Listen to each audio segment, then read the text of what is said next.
Okay, Kirk, thanks for coming today. Good morning, Sunday morning, July 1st, 2012. Andy Santor, Mill Creek Golf Course.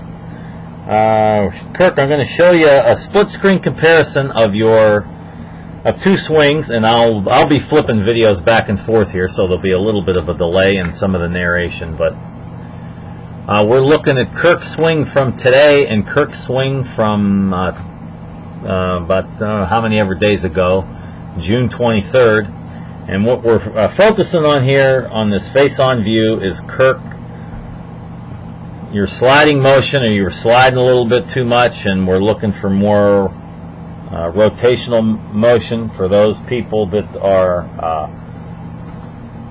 our bodies moves on three planes of reference. Transverse, which is, in rotational, coronal, which is side to side, and sagittal, which is back and forth. We are looking, in Kirk's case, we're trying to eliminate the side-to-side motion or the sliding motion in his golf swing. We're going to start by going 2 weeks ago or 10 days ago. Okay, pretty good backswing here. And okay, we can see, we'll start looking at Kirk's right knee. His right knee starts moving forward. Once again, to golfers, that's referred to as a slide.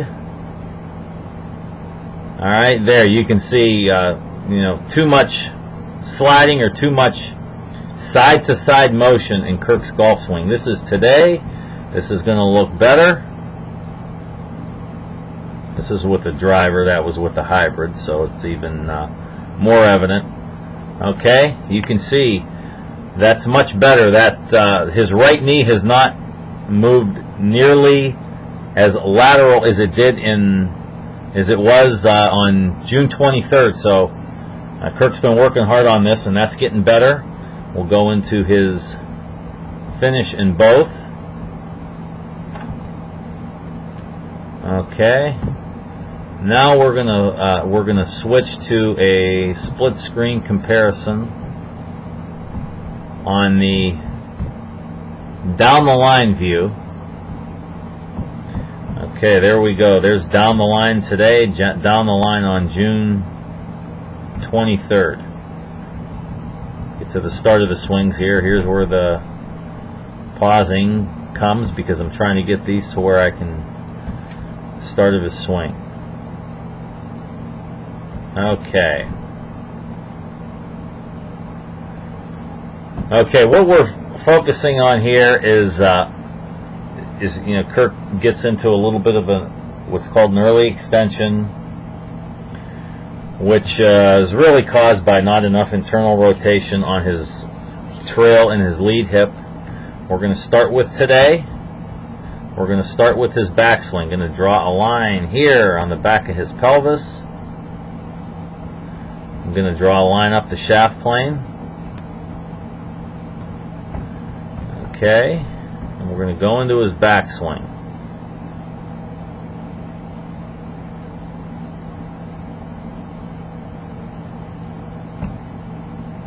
Okay, get to the top of his backswing.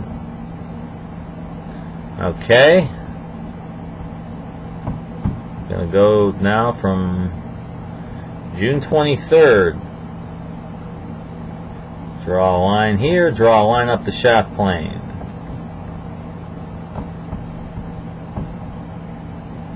Okay, on his backswing, Kirk is trying to keep the club outside of his hands. He does a pretty adequate job in doing that in both cases.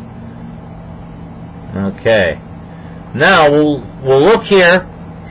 What Kirk is working on in his backswing is getting on his trail hip, which in his case is his left hip, trying to get a little bit more internal rotation on that trail hip.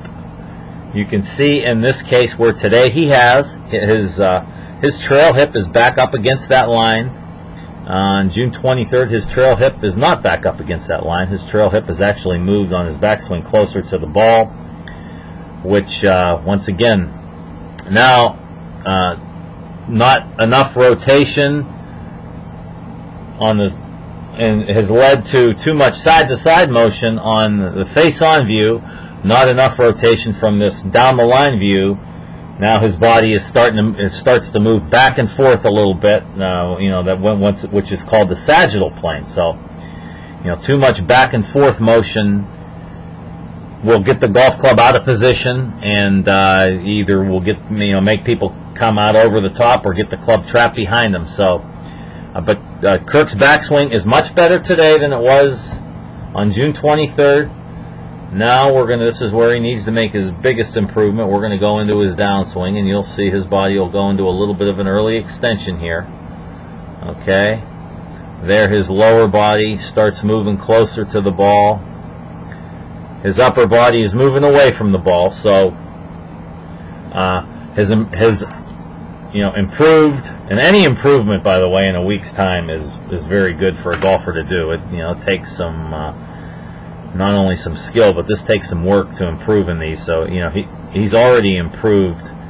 He's improved on his backswing. Need to get. I think we got some improvement, but the improvement is more evident on his backswing here. It'll be on his downswing, because in his backswing, or his downswing rather, on June 23rd, his body will do the same thing. It'll go into what's called an early extension. Okay, but once again, his lower body, he's rotating better, because his lower body has moved closer to the ball, but not nearly as much as he was on June 23rd. So I'm going to take these lines out of here in both videos. Okay, so he's improving on his rotational motion, which is getting for you, once again, you medical people out there, trying to get the body to rotate on what's called the transverse plane. So get a little bit more internal rotation on his lead and trail hips.